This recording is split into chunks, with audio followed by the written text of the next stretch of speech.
February 13th, 1950, the dawn of the Cold War. Off the west coast of Canada, U.S. Air Force bomber 075 is on a top-secret mission. Deep inside the bomb bay, weaponeer Ted Schreier is arming a Mark IV nuclear weapon when the mission goes terribly wrong. Captain, we got a fire on one. Shutting down submarine number 1. Number 2's on fire. There's a 4-foot flame coming out of that thing. Shut down engine number 2. Roger. Shutting down 2. Without warning, 2 of its 6 engines erupt in flames. Inside the bomb bay, weaponeer Schreier struggles to safe the weapon as the B-36 begins to plummet from the sky. Moments later, the bomber suffers a crippling blow as a 3rd engine is engulfed in flames. We have 3 engines out. As 075 enters restricted airspace over Canada, the pilot orders his crew of 16 to prepare to abandon the crippled bomber. Crew 17, fires on engines 1, 3, and 5. Ditching. Look for survivors of wreckage near Princess Royal Island. Just before midnight, the nuclear bomber disappears from the radar screen.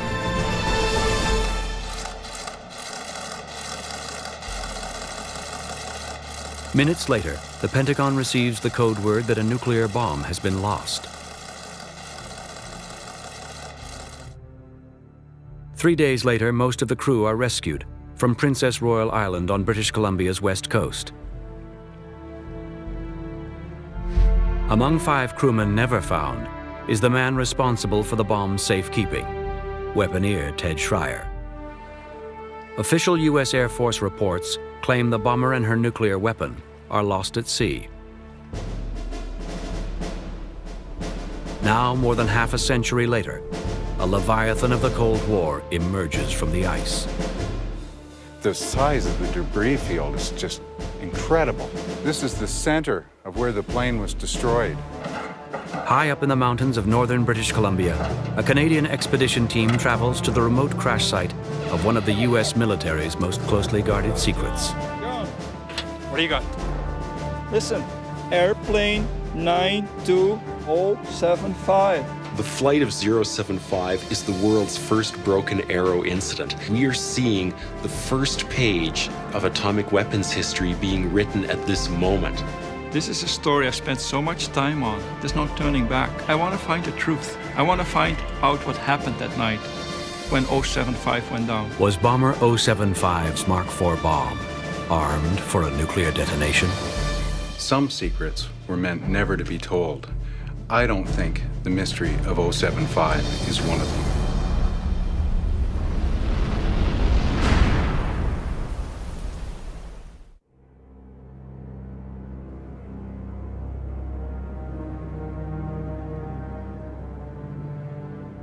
For centuries, the native people of northern British Columbia have referred to the Kispiox Mountains as the hidden place. Here, concealed among rock and ice, is one of the most evocative stories of the Cold War. The final resting place of nuclear bomber 075, America's first broken arrow. It's a hostile world where high winds and unpredictable weather can roll in without warning. The story of bomber 075 and its lost bomb exists on the border of myth and reality. More than 50 years later, the U.S. Air Force refuses to comment about the incident. Survivors offer little about their 1950 top-secret mission or the campaign of secrecy that would follow. You don't want to make it possible for somebody that wanted to do damage to the country to maybe have some information that they could use. It's just better not to talk about things like that. Well, there's still things that I can't talk about, that I won't talk about. They do not destroy the birdcage. They do not destroy... 3 men have spent years trying to unravel the mystery. They're convinced the bomber's Mark IV was armed with a deadly plutonium core. Each is determined to uncover what happened to the nuclear material and have joined forces in the hope of solving one of the U.S. military's darkest secrets. There should be bone fragments. When the Pentagon releases its first report on the incident, in the late 1970s. Aviation writer Dirk Septer is one of the first to read it.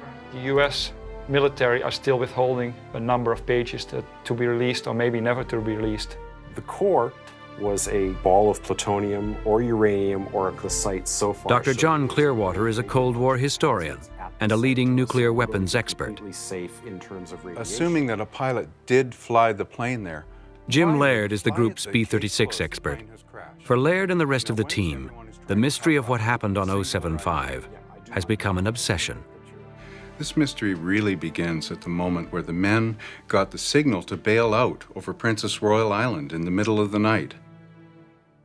What is known from Air Force documents is that before the crew parachuted from the disabled aircraft, the autopilot was set to fly the empty bomber further out to sea. But mysteriously, 075 crashed high in the mountains north of Smithers, BC, more than 200 miles in the opposite direction of its last known heading. When the bomber was found, the U.S. Air Force immediately commandeered a hangar at the Smithers Airport to stage a covert mission to the wreck site.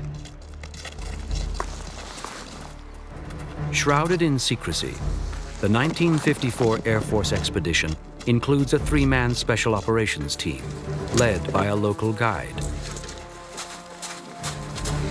Supplies, including a large quantity of explosives and a Geiger counter, are dropped near the crash site.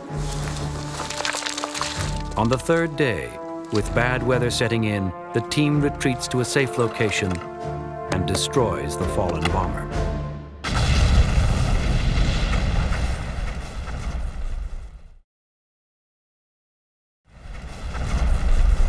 This was the first time, and as far as I know, the only time, the US Air Force went in to a crash site of one of their aircraft and destroyed it. Why? What were they trying to hide? The mystery of 075 has lasted longer than the Cold War itself, and the team has little to go on. What they do know is that a Mark IV bomb was on board the aircraft. Photographs taken of the wreckage by the Canadian military in the late 1990s also revealed detonators needed for exploding a nuclear device. But the most significant evidence is the birdcage, a lead-lined container specifically used to carry the bomb's deadly plutonium core. For the team, they are facts that suggest the bomb was armed for a nuclear detonation. What happened during the world's first broken arrow incident? Was the Mark IV armed for a nuclear detonation before it crashed? Or did someone try to fly the aircraft and its atomic bomb to safety? Uncovering the truth won't be easy. And although the team may not agree about what happened to 075 and its lost nuke, they agree there is only one way to find out.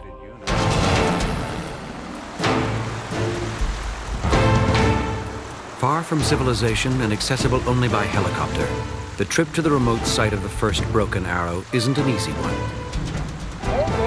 There's a motor up on the hill there.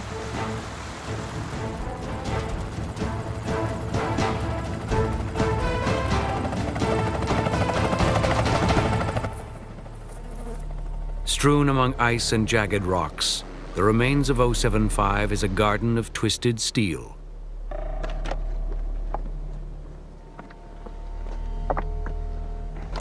Hey, Dirk, I think I found a couple of the cylinder heads here.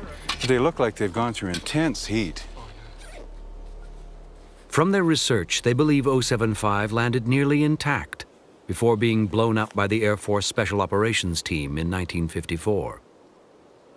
The size of the debris field is just incredible. You look up on the hill there, and there's a propeller up on the hill, and it's so far away from us. More than 100 meters from the bomber's impact site, they find their first clue. These big parts, heavy parts, are way down the crash site. To blow an engine this size apart, they must have used mega explosives in '54. The team is puzzled by the degree of devastation and wonder why the Air Force destroyed an aircraft lost in such a desolate place. It looks to me as though the entire aircraft has been rolled or when the detonations took place, it flipped the entire section on its back. Might be just this section, this aft section of the fuselage that flipped over. It's upside down. The whole plane looks to be upside down. Although the destruction of the bomber would have required large quantities of TNT, there is no end to the amount of unused explosives scattered around the wreckage.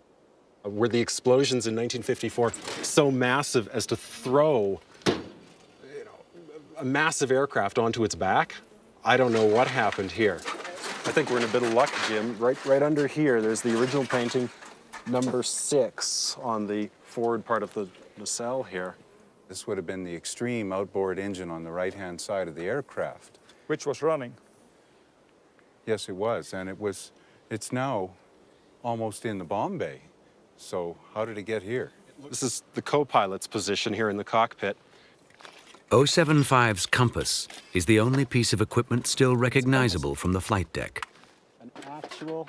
But behind the cockpit, they find a clue that only deepens the mystery. And it does look to me like there's a hole here, like a big explosion took place in this spot. But what kind of explosion? In their search for the answers, the expedition will have only 3 days to investigate the shattered remains of the largest bomber ever built.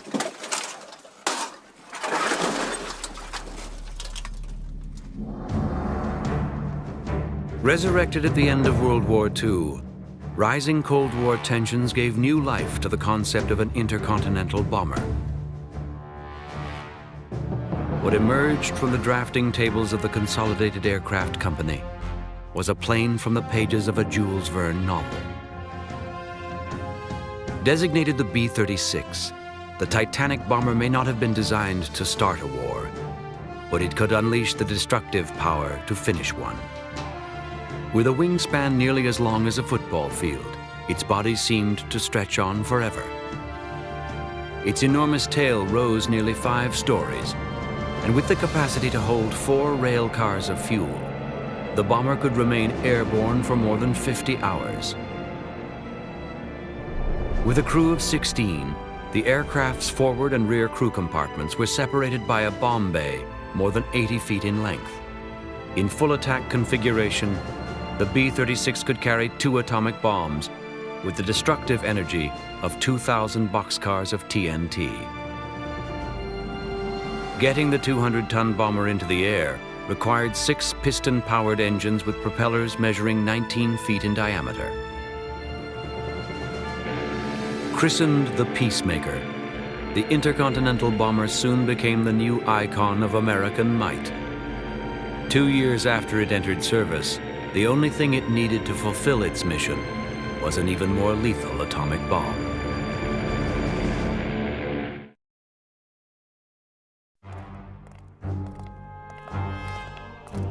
Even before the US dropped the first atomic bomb on Japan in 1945, scientists were hard at work designing what they described as the holy grail of nuclear weapons, the Mark IV.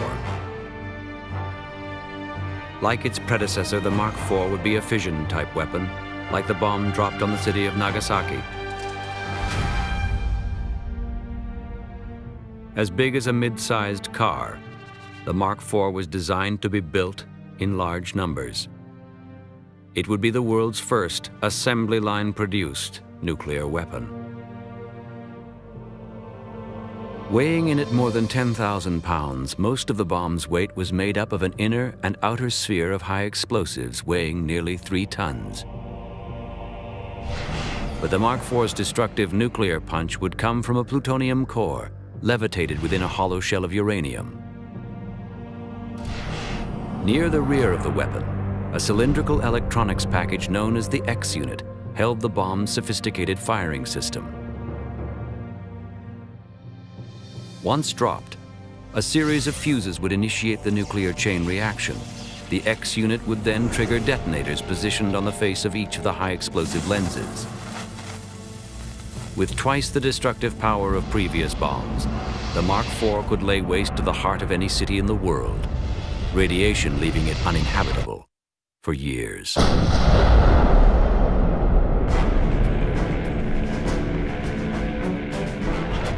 After the US had shaken the world with its detonation of the first atomic weapons, the balance of nuclear power found its equilibrium. In the summer of 1949, with plans Soviet spies had stolen from the Americans, Russia detonated its first nuclear bomb. In response to the Soviet threat, the Air Force creates Strategic Air Command, or SAC. SAC's mission was simple and uncompromising. Maintain a sufficient number of B-36s capable of leaving the Soviet Union, a smoking, radiating ruin. To prepare for a potential nuclear showdown with the Soviets, SAC crews trained around the clock in full combat posture.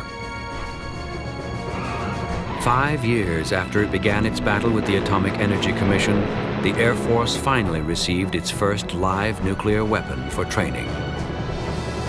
It was a Mark IV, and it was headed for Alaska to be loaded on bomber 075. As Jim Laird hikes up to the wreck on the team's second day on the mountain, he finds a new trail of clues. Looks like a hatch cover, John. It's so hard for me to imagine somebody trying to jump through a hole this small in the mid-dead of night, middle of winter. Scattered among the rocks, the first evidence of 075's flight crew. Looks like a bunch of personal gear here. Several boots and a button here. Oh, look, Jim, it's rank badge. I think there was probably only one person on board that this luggage could have belonged to. That'll be McDonald. Lieutenant Colonel MacDonald was one of the lucky ones. He got rescued. And the UTM coordinates. With the first archaeological permit ever issued by the government, the team will collect and catalog artifacts they hope will answer two unsettling questions. 527. Was a plutonium core on board 075? And did Ted Schreier, the man responsible for the nuclear weapon, stay on board and fly the bomber to its glacier hiding spot? There's no end to the personal effects in here, or the operational ones. Dirk, oxygen hose. Well, I like to get my hands on Captain Schreier's stuff. Looks like deflector sight. Hey guys, I got one. Whoa. White parachute in perfect condition. Its silk is just as new. Near the pristine parachute, Scepter also finds an unused flotation device known as a Mae West. Without jumping to any conclusions, these two items indicate they hadn't been used, and which might indicate that one of the crew members didn't jump. In an effort to determine the Peacemaker's final heading, Jim Laird is high above the wreck trying to identify an engine that rests several hundred feet from the crash site. Wait a minute. Here on this piece of the nacelle, it says engine number 1. So that must mean the plane is right side up. And it came in facing east. That was the number 1 engine. And if I take a compass bearing back along this line, I should be able to figure out where it came from. So if we look this way through that dip beside Mount Kologet and take a bearing from here to there, towards the southwest, the heading is 075. 075. 075. Laird and Scepter believe this new discovery adds another piece of evidence to their theory that a crew member stayed on board 075 in an attempt to save the birdcage and its plutonium payload. Incredible burn. The birdcage, which was used to carry the core, it should have been in this region. The photos, some of the recent photos seem to show it in this location of wreckage. There's nothing here in the area of the photographs. To Clearwater's disappointment, the birdcage used for transporting the bomb's radioactive core and the detonators for initiating the nuclear chain reaction are missing. It's a significant loss in terms of atomic history. This is the first broken arrow. We don't have these objects. With their time on the mountain running out, it's a huge blow to the expedition. If there was a core, the danger of this cannot be underestimated. There's enough power in this one core to level any city in North America.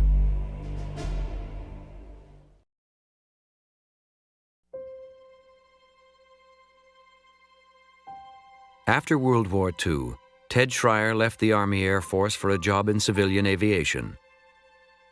By 1946, the airline industry was beginning to boom, and the bright young pilot from Wisconsin landed a job with the newly formed American Airlines. Schreier settled into domestic life with his wife Jean and looked forward to a future flying passengers around the country. But less than a year later, to the couple's frustration, Ted was recalled to active duty with Strategic Air Command.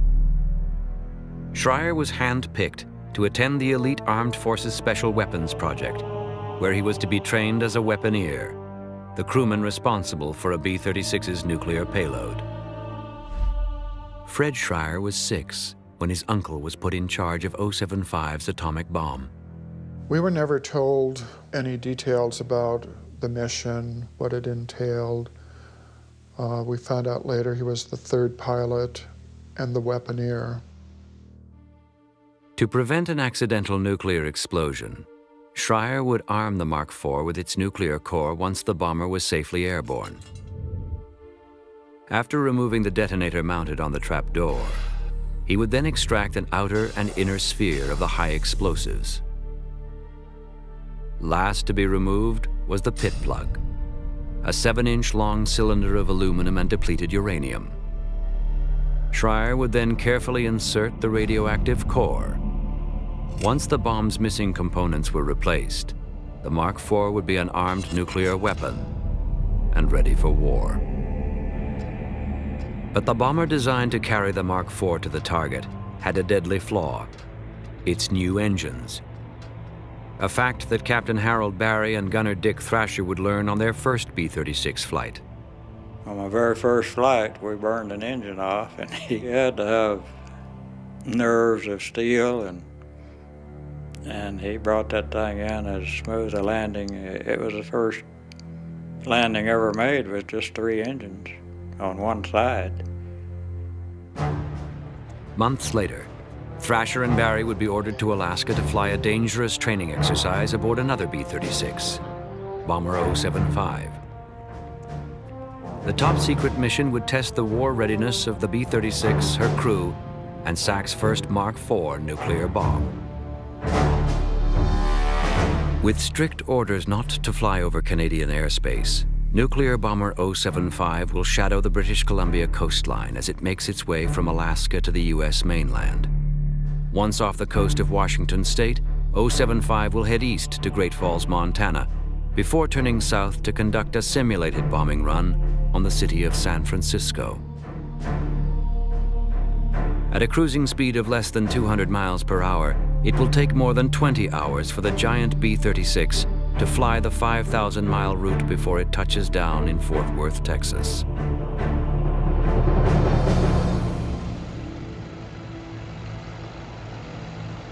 On the day of the mission, all is not well with the giant bomber. Despite severe cold and a host of mechanical problems, ground personnel are ordered to get the handicapped bomber ready for its simulated combat mission. They succeed in repairing a number of leaky fuel hoses, but 075's navigational radar is inoperable, and the doors of bomb bay number 2 are so badly damaged by ice they have to be wired shut.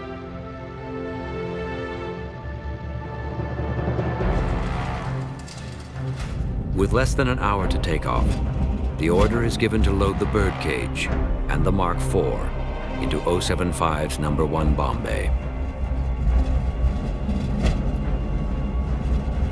After 3.5 hours of pre-flight maintenance, Gunner Dick Thrasher boards 075 with trepidation. As I was going to the airplane, I met one of the gunners that brought the airplane up, and I just asked what kind of shape it was in, because we had quite a bit of maintenance problems then. And he said, well, it's okay, he said, but it won't ever make it back.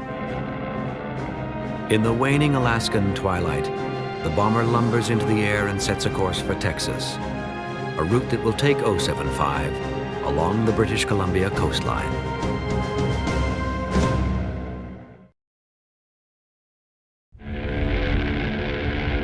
Seven hours into the mission, 075 is halfway down the British Columbia coastline. At 11:25, the flight engineer reports that the bomber is starting to lose airspeed, when suddenly all 6 propellers begin surging uncontrollably. We're really starting to lose altitude here. In the rear crew compartment, Gunner Dick Thrasher reports flames trailing engine number 1. Better shut her down. Shutting down 1. Superchargers neutral. No sooner is the fire out and the propeller feathered, when 075's situation turns from bad to worse as engine number 2 erupts in flames. 90 seconds after the second engine fire, the giant bomber is dealt a fatal blow. Engine number 5 erupts in flames. Hitting the extinguisher on engine 5. In less than 10 minutes, 075 has lost 3 of its 6 engines, and the aircraft is losing altitude at more than 500 feet per minute. Full power is applied to the remaining engines, but 075 is still heavily laden with 15 hours of fuel and its 5-ton nuclear bomb. At 8,000 feet, Captain Barry makes a difficult decision. He orders co-pilot Ray Whitfield to do the unthinkable, to get rid of the bomb. Roger. Cycling the bomb doors. Whitfield tries to open the bomb bay doors, but they jam. 5,000. To save his crew from drowning in the frigid Pacific, Barry violates his orders and turns the giant bomber east toward the Canadian mainland. After sending a final desperate message to the Air Force for help, the radio operator screws down the transmitter key to give search teams a steady radio frequency to home in on.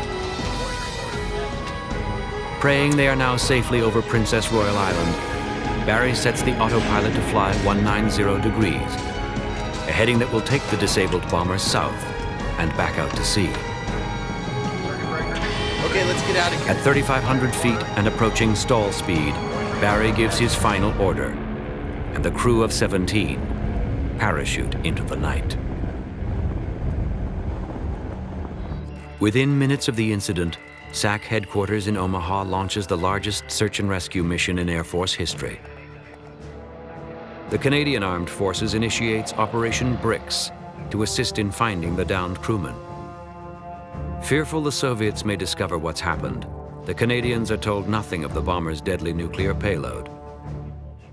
The reason why they're doing this is the height of the Cold War. There is a nuclear weapon lost. The Russians are probably looking for it. They're paranoid. So why would they tell the Canadians anything?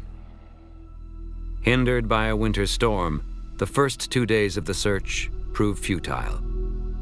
A Coast Guard flying boat equipped with high-powered loudspeakers flies over Princess Royal Island, broadcasting the American national anthem and the message, "Don't give up hope. We are still looking for you." When the crew is found 3 days later, Jean Schreier receives an initial report that her husband Ted is among 12 men rescued. Nearly a month after the incident, the search is scaled back. After parachuting from the crippled bomber, the Air Force concludes the 5 missing crewmen drowned after landing in the Pacific. There is no trace of Bomber 075. When the 12 survivors return home, they are swarmed by joyous family members and a horde of newspaper and radio reporters. Absent from the reunion is Ted Schreier, who had mistakenly been reported as rescued. Of the 5 missing crew members, 4 of them had streets named after them at the Fort Worth Air Force Base. Except the 5th, the weaponeer, the man who was in charge of the bomb, Captain Schreier. When portions of the investigation are released by the U.S. Air Force 2 decades later, they reveal clues about what they may have already known about the fate of the missing bomber. During the Board of Inquiry, they only single out one of the missing crewmen, asking, did the weaponeer and 3rd pilot, Captain Schreier, jump? No one seen him bail out. No one could testify that they seen him bail out.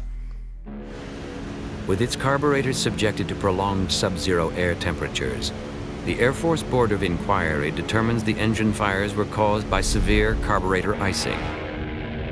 With half of its engines out, the crew is left with only one option.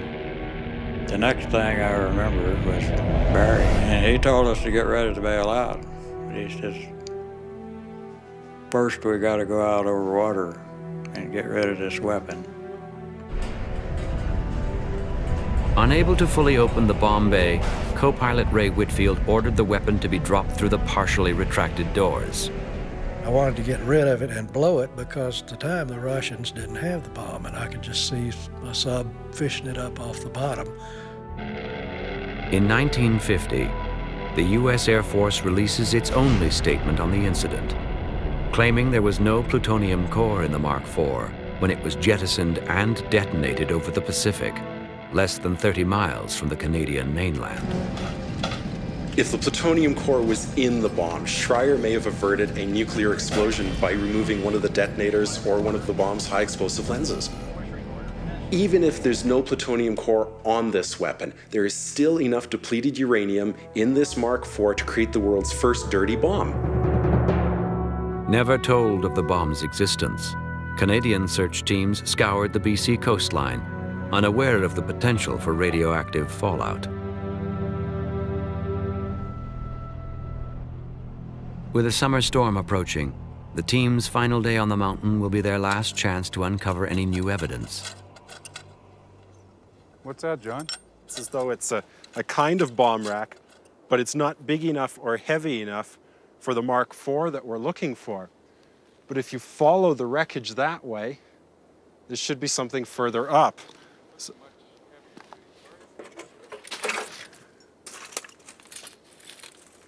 Oh, there's a clasp here.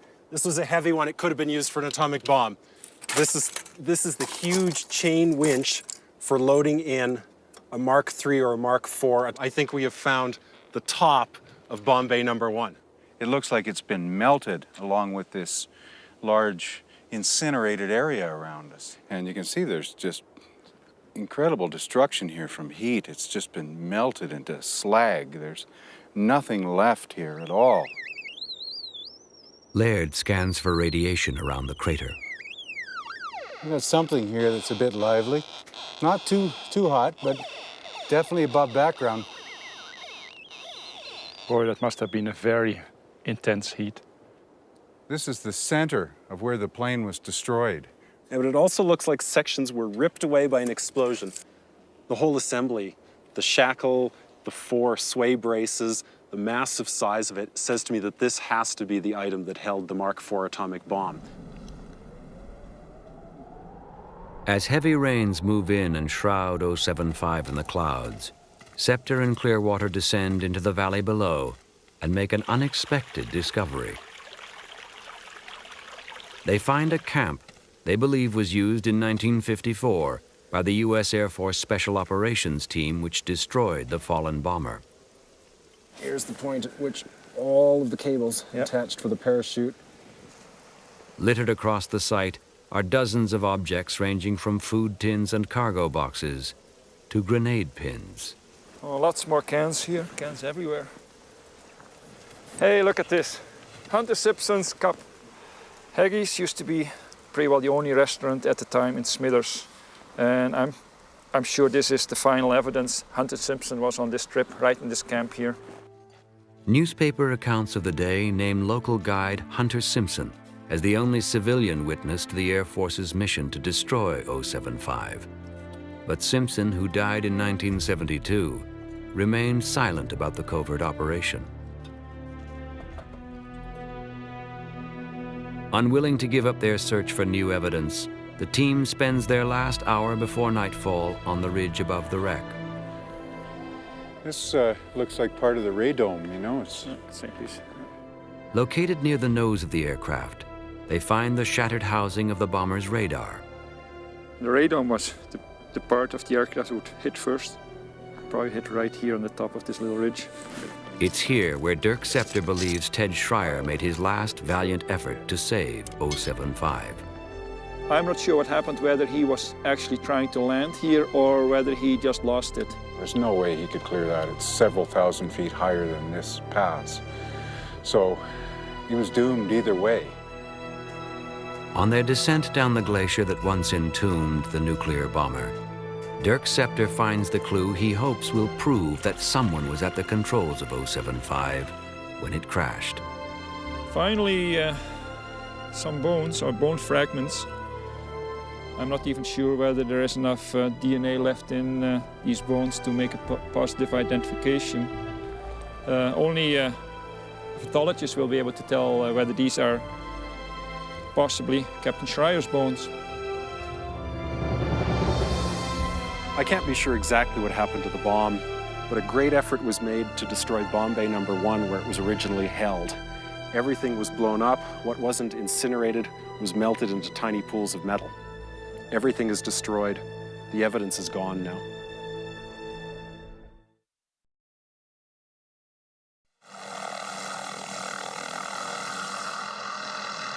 In the weeks following the expedition, John Clearwater finds the person who illegally removed the birdcage from the crash site in 1998. Within days of Clearwater's discovery, the U.S. Defense Threat Reduction Agency recovers the container for transporting the bomb's plutonium core from a treasure hunter in the eastern United States. Tasked with the role of safeguarding the U.S. from weapons of mass destruction, the agency releases no official report on the incident. If this is just an empty container, why the continued secrecy? We may never know if there was a core inside this birdcage because the Air Force and US government have refused comment and shut the door on this case. Forensic analysis of the bones recovered by Dirk Scepter turn out not to be human. But as the door begins to close on his theory that weaponeer Schreier may have died on the mountain, some intriguing new evidence arises. He uncovers military and civilian reports from Canadian and US sources that document a series of radio transmissions. Transmissions he believes were sent by someone who stayed on board 075 after the rest of the crew bailed out. This aircraft changed 180 degrees direction. It gained at least 3,000 feet in elevation.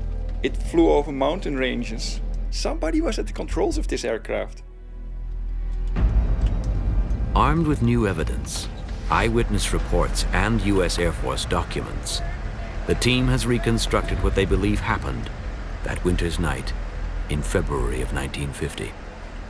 From the ground on Princess Royal Island, the crew looks up and sees the plane turn around 180 degrees and fly back north. The last person to see the plane was Reverend Kinley in New Ianche at about 2 o'clock in the morning. From here, the plane may have tried to fly south into an abandoned airstrip on the Skeena River, possibly couldn't put in because of bad weather, eventually crashing to the north. When you add up the length of this route with a minimum flying speed of 150 miles an hour, what do you get? 3 hours, exactly the same duration as the radio transmissions. If he stayed on board, what was he trying to save? What was worth risking his life? Certainly not the aircraft. There must have been something else. Is it possible that the one crew member responsible for the mission's nuclear weapon tried to save the crippled bomber? There's only one reason for Captain Schreier to remain on board. For whatever reason, they couldn't drop the weapon. So, to prevent a radiological disaster, he takes the plane and turns it around and heads back to Alaska. Schreier makes a final course change, setting his compass to 075 degrees, a heading that will take him directly into northern BC and the towering Kispiox Mountains. By this time, he's only 50 miles from the Alaska border. For some reason, he can no longer keep the plane in the air. The only thing that's left for him to do is to look for the best place to make an emergency landing. At 6 minutes to 3, Schreier sends one last voice transmission. This is Spectre 36, aircraft 2075.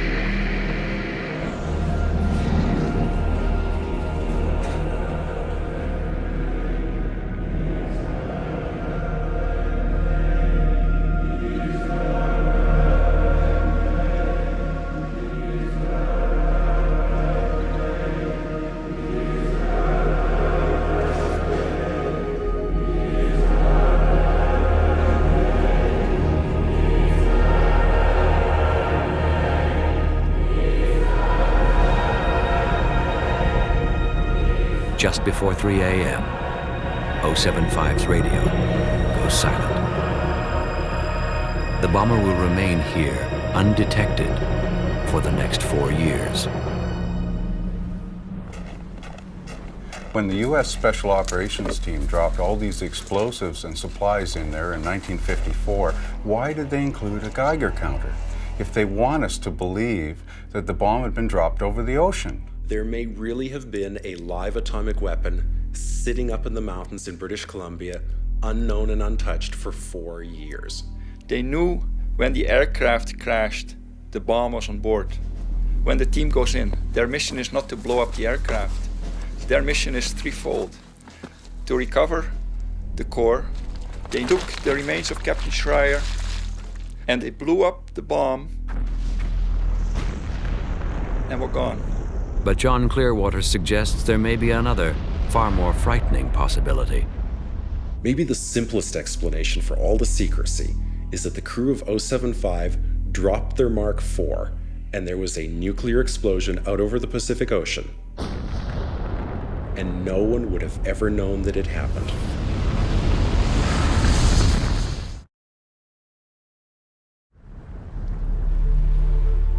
Although 5 of 075's crew are never found, 2 years after the plane disappeared, a fisherman recovers the remains of a human foot near Princess Royal Island. In 2002, the bones are exhumed from their military grave. The Schreiers, along with the families of the other missing men, are asked to provide blood samples. But after forensic analysis of the remains, the U.S. military reports they are unable to extract the DNA needed for identification. Within months of the mishap, many of 075's crew, including co-pilot Ray Whitfield, leave the Air Force.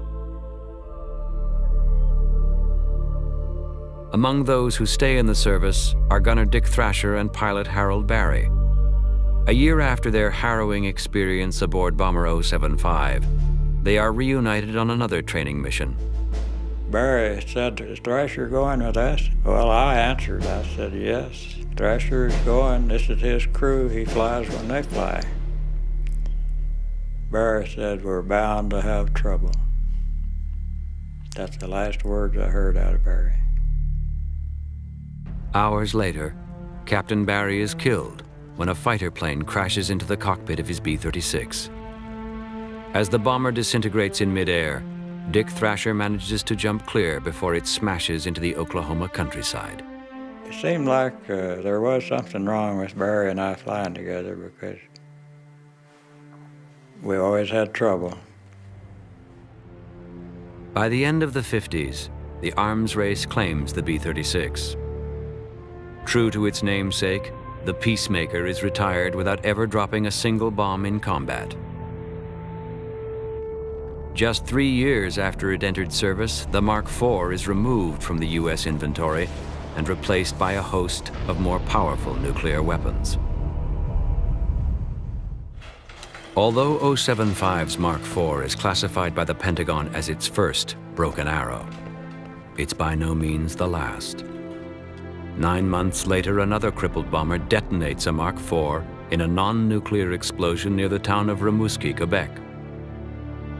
3 decades will pass before the U.S. admits to losing another 60 nuclear weapons in major accidents around the globe.